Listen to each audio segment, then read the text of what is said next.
Hello everybody, it's me Scoop, and In a Violent Nature is fucking disgusting. Now this video is a little bit late, but I still wanted to talk about In a Violent Nature because, honestly, just up front, I didn't love it. But I had really high expectations, and I do actually have a lot to say about the movie. I did my best to go into this movie blind because once I saw the first teaser and I heard the premise, I was hooked.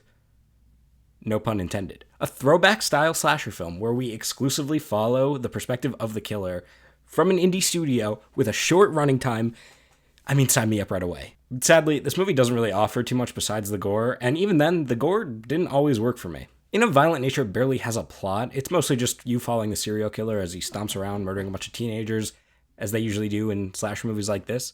So there's not really anything to spoil, but I will be discussing the kills in detail, so I'm going to issue a spoiler warning because if you know what happens with all the kills, you basically know what happens in the whole movie. I'm also going to do my best to describe them using YouTube-safe terminology. Please pray for me.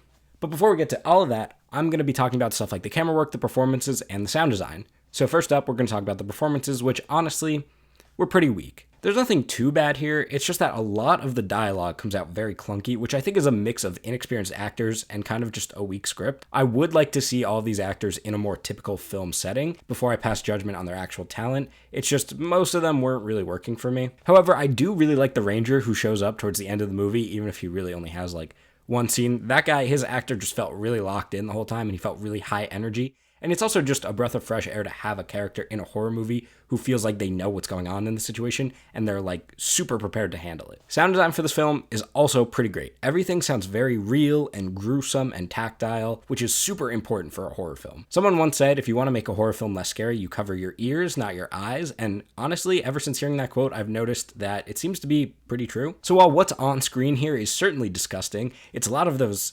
squelches and squishes that you're hearing during the slashing that's going to make it a lot more violent and scary for you. From what I remember, most of the film doesn't really utilize a score in the background. There's mostly just this very wide soundscape of the woods, which is actually really cool because not only does it help place you into the movie a lot more and help you feel a little more connected to the characters and the killer and everything going on, but it's a very empty soundscape while still feeling incredibly wide. So it builds a sense of isolation, which is something really unique and interesting I don't think I've ever seen before. So I gotta give that props, that's pretty freaking cool. Camera work is probably where I had my biggest issues on a technical level. Most of the movie looks pretty good. They're in the woods, shooting on a really low budget, and none of the lighting ever looks all that bad. Nothing's too overexposed or too dark or anything like that. It all just looks fine. And like I said, due to the premise of just following from the serial killer's perspective, most of the time the camera's pretty much just locked right behind the killer as he stomps around in the woods. But there are a few moments where the camera moves a little extra smoothly, and it's honestly just pretty impressive that out in the middle of the woods on such a low budget, they could move the camera so smoothly when they wanted to, which once again really just adds to the sense of immersion. I would say the color and the lighting and all that is just a little unexciting, maybe a little bit flat, but I think that's also part of the filmmakers wanting you to feel like you're in the woods with these characters.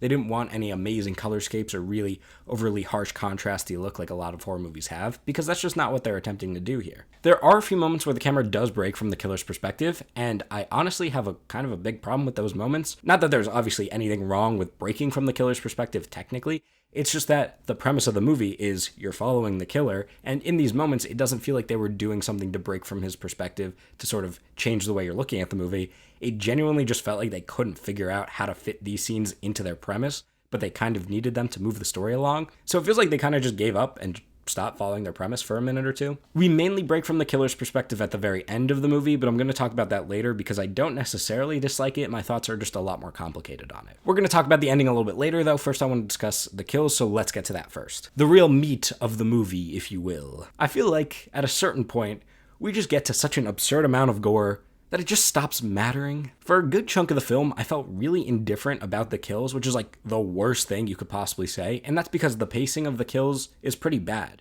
Obviously, with a horror movie, especially one like this, you want sort of a build-up and an acceleration of the horror and the scares and the kills and whatever, but here, they're kind of all over the place. Sometimes they're really intense and sometimes they're pretty weak. Especially around 2/3 of the way through the movie, I found myself way more focused on trying to figure out how they were pulling off these effects practically than actually being invested into the movie and what was going on in front of me, which is kind of a bad sign if it can't hold my attention with such a short running time. For example, pretty far into the movie, the killer manages to pull off a double play with these two guys, and one of them, he gets him lying on the ground, he's stuck there, the killer walks over him, picks up a big old boulder, and just drops it on his head. We get like a top-down view of it too, so this is some really nasty stuff, And honestly, I kind of just felt nothing. I was just really trying to figure out when they switch out the actor for the prop body. I'm assuming it's when they cover his face with The Rock in the shot. I mean, when else are they going to do it? But when you see The Rock land on the guy in graphic detail, I'm kind of just like, oh, they did a good job with that, which is clearly not what the filmmakers were going for. So because that kill, while still graphic, is significantly less graphic than a few of the other kills before, I just felt kind of indifferent. I would note that the first on-screen kill is pretty solid, which I think is part of the problem here, in that it's a little hard to build off of this first kill because it was honestly really well done. So one of the teens sneaks off to like have a cigarette or a vape or whatever, and he's standing along a telephone pole, so the killer sneaks up behind him and, YouTube safe terminology, dislocates his domerator, his cranium, from about here upwards. And it's pretty graphic, as you might expect from a movie of this nature. And it was pretty brutal and gruesome, and, I thought it was a really good job. It got the adrenaline pumping a little bit, But then the killer decides to pick up his dome, and he just starts carrying it around for a pretty long time. And this just came off as way more silly and campy, and I don't think this is what the filmmakers intended, because tonally, there's not really too much campy stuff going on here. This was something pretty consistent that I noticed throughout the movie, that just randomly, they would have moments that I think were intended to be scary, but they just didn't execute it properly, and it came off as a lot more silly. Eventually, the killer chucks the dome through a window to break into a building, and we get a shot of the boy's thinker landing on the ground, and honestly, it just seemed a little too over the top to, like I said, the point I was kind of just laughing at it because it was so ridiculous. I also have to add that the nastiest kill of the movie, and the nastiest thing I've ever seen, full stop, period, whatever, fax, no printer or some shit like that. I started off laughing, but then I ended up kind of cowering and covering my face with my hoodie a little bit. So this one girl goes to do yoga alongside a cliff, and the killer, this ginormous mountain of a man wearing these giant stomping boots, sneaks up on her somehow, and she turns around, she notices him, and then she's like, oh my god, I gotta run. So she turns back around, she's facing the cliff. She looks at the cliff and she's like, I mean, I guess I'm dying today, nothing I can do here. But this was really frustrating because if you look at the cliff, first of all, it's not even really a cliff. You can kind of just hop down it, and then you're just on a steep sand hill. So worst case, you're running down sand, so if you trip and fall, you're not really going to hurt yourself all that bad, are you? Especially not compared to sitting at the top and letting the killer get you. Also, I can't lie, the actress here is doing a pretty bad job. The killer finally catches up to her and uses this hook and chain thing, like a singular 3-hole punch from the back through her tummy. I'm really struggling with this YouTube safe terminology. I'm sorry. I'm doing my best. But then, please prepare yourself for this, okay? People were vomiting during the festival screenings. I mean, it's really a fair reaction to this. He attaches the hook to her noggin and decides to pull it back out, and we watch in graphic detail as the hook, with her domerator still attached to it, comes out the back of her hole. Now listen, I've seen Cabin Fever. I've seen Cabin Fever 2, Spring Fever. I've seen Cabin Fever 2016. And there is a scene in Cabin Fever 2, Spring Fever, where one of the main characters figures out that he is suffering from the flesh-eating virus because he pulls his pants down and he sees that his little fella down there is being ate by the virus. And we get a nice little close-up. I thought after this I was done. I was immune. There was nothing that was going to get me. But no, this movie topped that, somehow.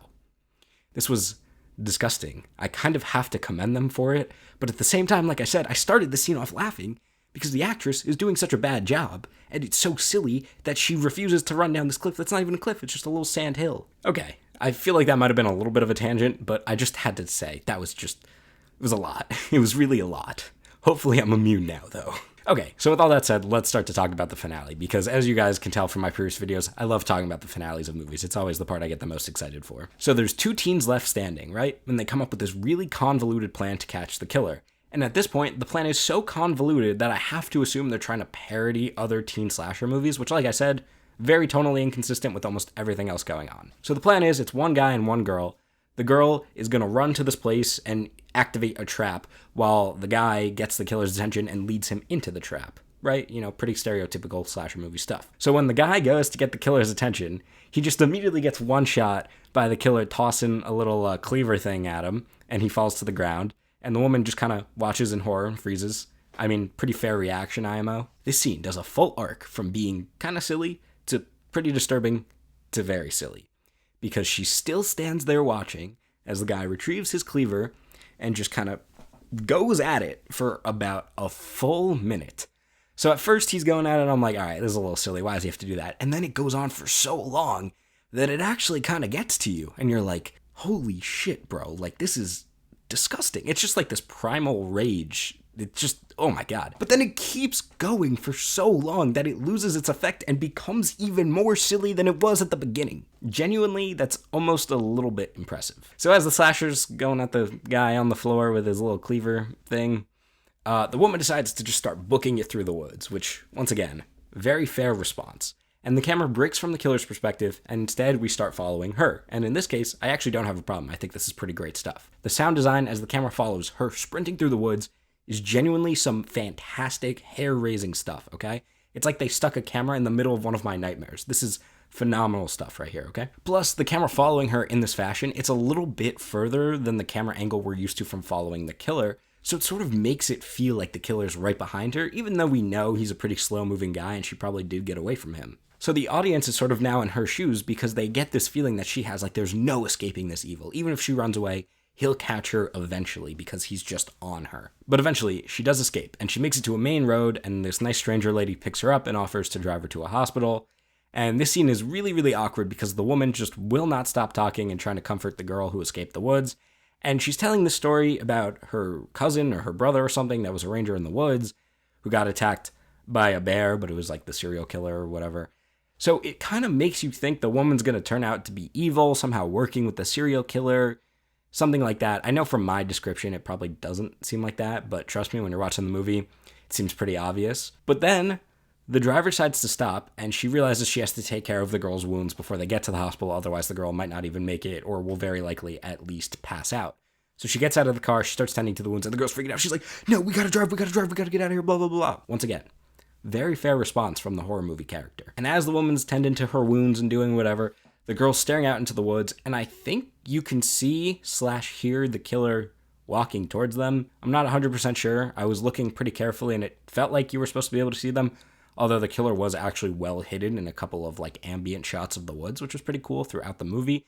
And I think they were trying to pull off the same effect here. It might have just been a little bit too good, because honestly, I wasn't sure if I was looking at the killer or not. And then the movie just kind of ends. Not really a resolution or anything. It's just over.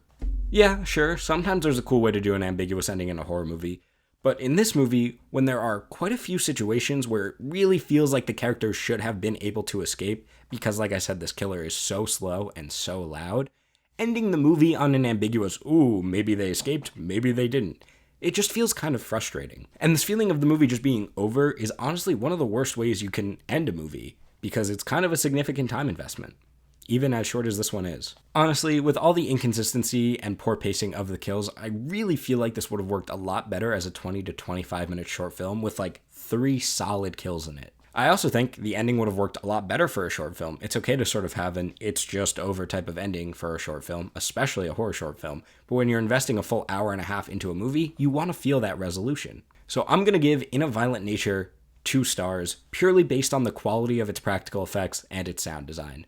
Everything else is a little rough here. But once again, I just have to reiterate how impressive these practical effects and some of the sound design are. In some ways, it can sort of be considered a compliment that I was really trying to dig in during some of these death scenes and figure out where exactly they were switching the actor with the prop body. And in one of them in particular, it really blew my mind because you see the actor's eyes like looking around and his face twitching up until the moment he is dead. So that was pretty cool. But going back to the 2 stars, the problem is I really just can't recommend this to anybody. I think a lot of more traditional horror fans are going to be disappointed by the lack of story and, like I said, the inconsistency of the kills, and some of them are probably just going to be too over the top for most audiences. But at the same time, I can't really recommend it as a little horror experiment thing, kind of like Skinamarink, because it's just not really interesting enough to do that. It's just kind of a drawn-out practical effects gore demo. So if you've seen In a Violent Nature, let me know your thoughts in the comments down below. I'd love to discuss it further. Or if this video has changed your opinion on whether or not you want to watch it, also be sure to leave a comment and we could talk about that. Either way, thank you so much for watching and keep it crispy.